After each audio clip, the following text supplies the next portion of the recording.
I got it. What up, fam? Manly Brandon. And DJ. And today we're gonna finally try this Buffalo Grilled Chicken and Ranch burrito from Thornton's. It's been out for a while, and I've been saying we're gonna try it, and now we're gonna try it. So let me tear this bad boy in half. All right.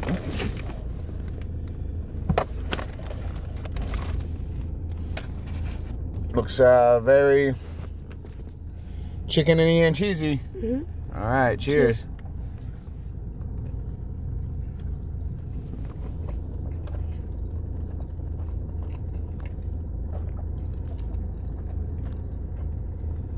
That's pretty good. I'd say about a 7.5 out of 10. 8 out of 10. 8 out of 10. Hell yeah. Yeah, these are not too expensive and they're pretty delicious. All right, peace.